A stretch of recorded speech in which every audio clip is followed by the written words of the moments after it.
하나님 아버지, 오늘 제가 하나님의 말씀을 읽고 묵상할 때 필요한 영의 양식을 주시기 위해 성령님께서 이 시간에 함께해 주시길 간구합니다. 예수님 이름으로 기도합니다. 아멘. 오늘 우리에게 주시는 하나님의 말씀입니다. 여호와께서 또 그에게 이르시되 내 손을 품에 넣어라 하시매 그가 손을 품에 넣었다가 내어보니 그의 손에 나병이 생겨 눈같이 된지라. 이르시되 내 손을 다시 품에 넣어라 하시매 그가 다시 손을 품에 넣었다가 내어보니 그의 손이 본래 살로 되돌아왔더라. 여호와께서 이르시되 만일 그들이 너를 믿지 아니하며 그 처음 표적의 표징을 받지 아니하여도 나중 표적의 표징은 믿으리라. 그들이 이 두 이적을 믿지 아니하며 내 말을 듣지 아니하거든 너는 나일 강물을 조금 떠다가 땅에 부으라. 내가 떠온 나일 강물이 땅에서 피가 되리라. 사랑하는 성도 여러분, 평안하셨습니까? 오늘도 주님께서 주시는 말씀과 함께 복된 하루를 열어가시기 바랍니다. 오늘 우리에게 주실 하나님의 말씀은 출애굽기 4장 6절에서 9절 말씀입니다. 지금 하나님께서는 이제 첫 번째 표적, 모세의 지팡이가 뱀이 되는 표적을 보여주셨습니다. 그리고 모세가 요구하지 않았음에도 불구하고 두 번째 표적을 보여주십니다. 그 두 번째 표적은 모세로 하여금 자기 가슴에 손을 넣게 하십니다. 넣게 됐을 때 꺼내보니까 그 손이 문둥병에 걸리게 되었습니다. 또 다시 손을 집어넣어서 다시 꺼내보니까 그 문둥병에 걸렸던 손이 다시 나음을 입게 되었습니다. 이 원래 원문상의 표현을 보면은 이 문둥병에 걸렸다 하는 게 즉시 걸렸다는 것이 아니라 계속 걸려있다는 상태로 표현되어 있습니다. 이것은 이 문둥병이 지금 걸린 것이 아니라 오래전부터 걸려 있었다는 그런 표현입니다. 그런 의미입니다. 지금 문둥병이 걸렸다는 것은 바로 이스라엘 백성들의 상태를 말해주고 있는 것입니다. 하나님께서는 지금 이 모세가 요구한 이 표적을 통해서 복음이 나타날 때, 복음이 능력이 나타날 때에 나타나는 여러 가지 증상들, 그것들을 보여주고 있는 것입니다. 가장 첫 번째 모세의 지팡이가 뱀이 된 것은 복음의 능력은 사탄의 세력을 제어하고 하나님의 백성을 충분히 보호한다는 것을 보여주고 있는 것입니다.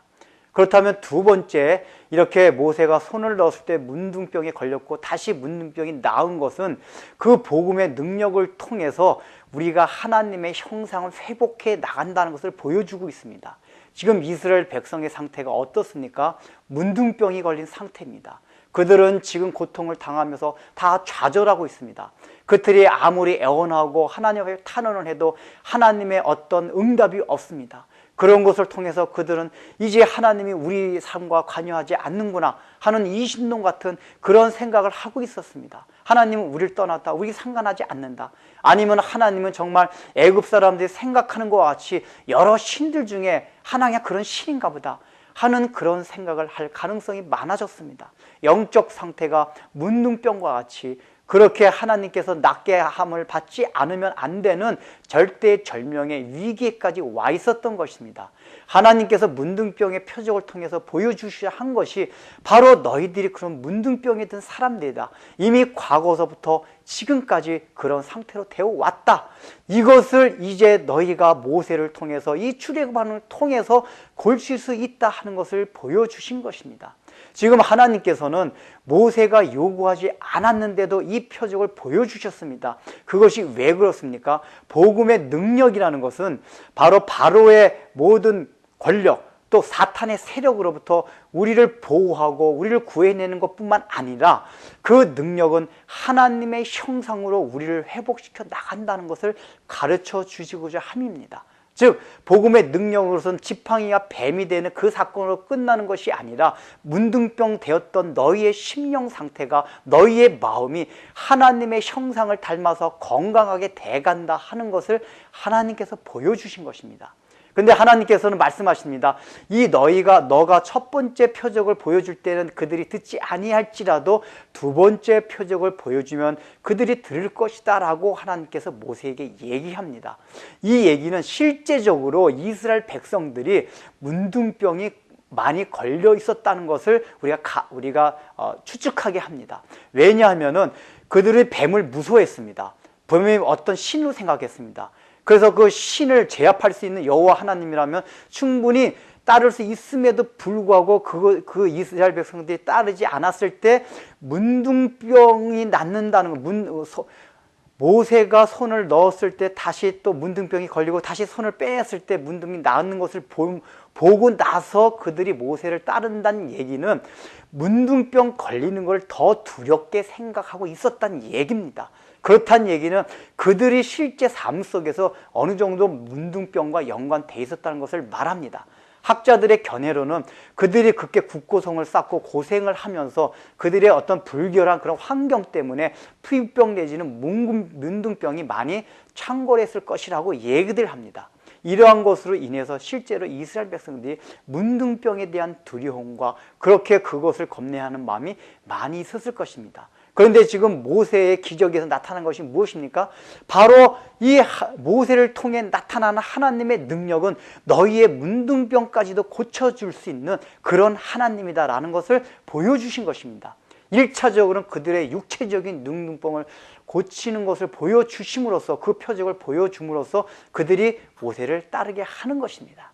이것은 오늘날 우리로 하여금 복음의 능력은 문둥병 같은 우리의 심령과 우리의 삶이 하나님과 같이 거룩한 삶을 닮아가야 한다는 것을 보여주는 것입니다. 그러면서 세 번째 나타난 표적이 무엇입니까? 하나님께서는 또 모세에게 말씀해 줍니다.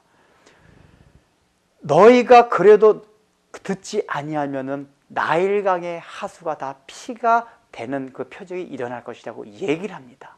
이것은 바로 복음을 이제 받지 아니하면 너희가 복음을 받고 또 복음을 들음으로써 너희의 삶이 변화되지 아니하는 그러한 복음의 능력이 너희 삶에 있지 아니하면은 하나님의 심판이 임한다는 것을 말해주고 있는 것입니다.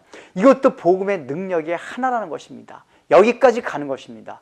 이것이 애굽 사람이든 또는 너희들이라 할지라도 결국은 모세를 받아들이지 않으면 이런 심판에 거하게 될 것이고 오늘날 우리에도 동일하게 너희가 하나님께서 보내주신 모세를 통해서 들려주신 그 복음의 능력, 복음의 말씀을 받아들이지 않을 때 나일강이 피가 되는, 나일강은 바로 이 애굽 사람들이 절대적인 신으로 생각했던 총체적인 애굽 사람이 생각했던 신관이 거기에 들어있었습니다. 그것이 피가 된다는 것은 바로 모든 애굽 사람들이 생각하는 신, 절대적인 것을 하나님이 심판하는 것을 말합니다. 그래서 나중에 10가지 재앙을 시작할 때 첫 번째 재앙이 나일강과 모든 하수가 피가 되는 것이었습니다. 지금 하나님은 모세로 하여금 너희가 모세의 말을 듣지 아니하면 그런 심판을 당하게 된다는 것을 보여주는 것입니다.